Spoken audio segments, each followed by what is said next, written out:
sa mga nangyayari ngayon sa ating mundo. Dahil sa nangyayari pong gulo sa ibang bansa, alam ko po na tumaas lalo yung presyo ng bigas. Nagbigay po si Mami Rochelle ng 20,000 pesos. Sabi natin, tangkilikin ang sariling atin. Masarap, mas malambot talaga.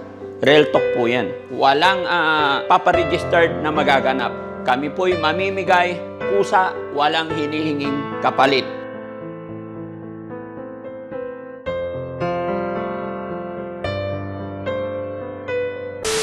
So ayun mga kababayan, mga kabarangay, isang mapagpala at isang magandang umaga sa atin lahat. Kumusta po kayong lahat? Sana po ay nasa mabuti tayong kalagayan. Mga kababayan, nakikita po ng Team Daddy Frankie, nakita ng inyong lingkod na sa mga nangyayari ngayon sa ating mundo.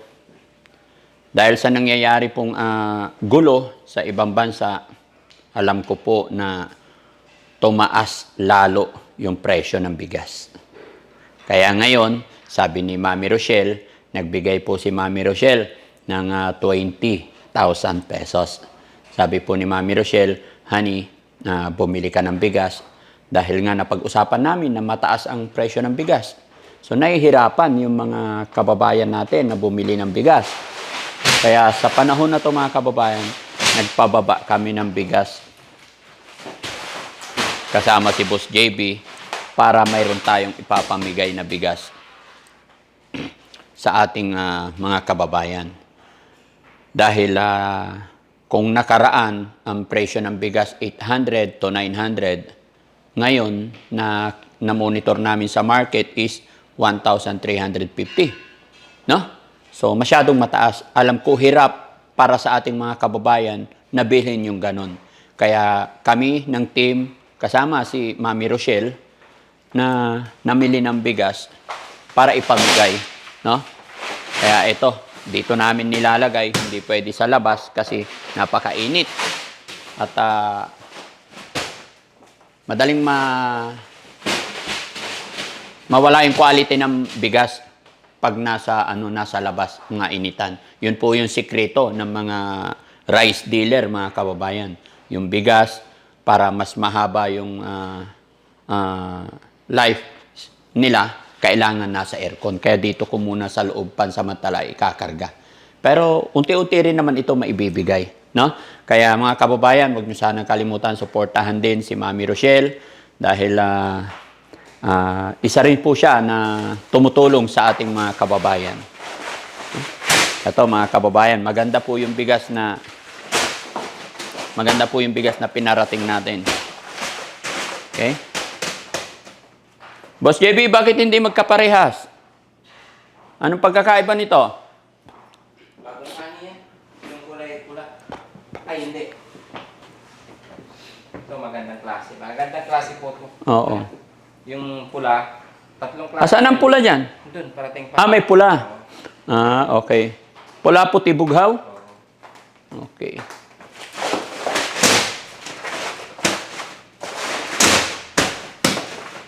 Sampu-sampu.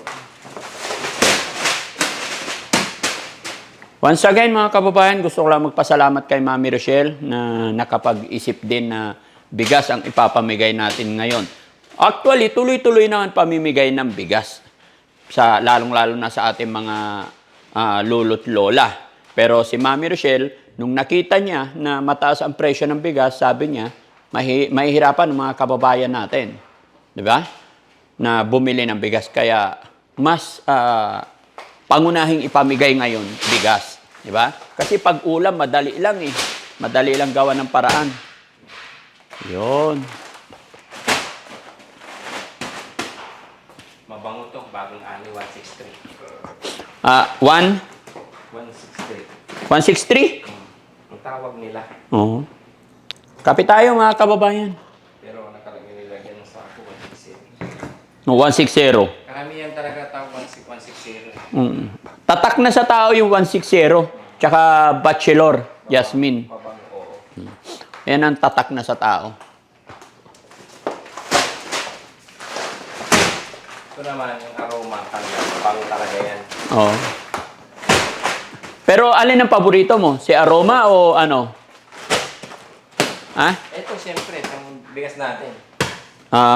Itong sariling atin talaga. Ito yan kasi imported yung mga yan. Imported. Mas mura. Mas mahal. Mas mahal ang imported. Pero mas paborito mo si Aroma. Yung bigas natin. Kaya nga.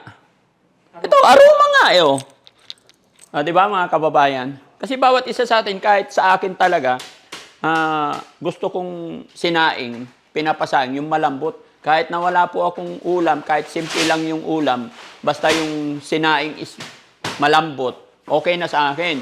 Kahit na masarap yung ulam, pag yung kanin naman is matigas, talagang hindi ako makakain. Di ba? Hindi ko rin maintindihan yung sariling bigas natin. Mas masarap pa rin yung imported kaysa yung sariling Real bigas. talk yan. Di ba? Sabi natin, tangkilikin ang sariling atin. Pero dahil sa kakulangan siguro, yung imported, mas masarap, mas malambot talaga. Real talk po yan. Alam naman nila yun. Malambot din naman yung sariling atin. Pag bagong ani, mga pagkaani. Pero after 1 month, wala na. Wala na. Oo. Bilis, no? Oo, bilis.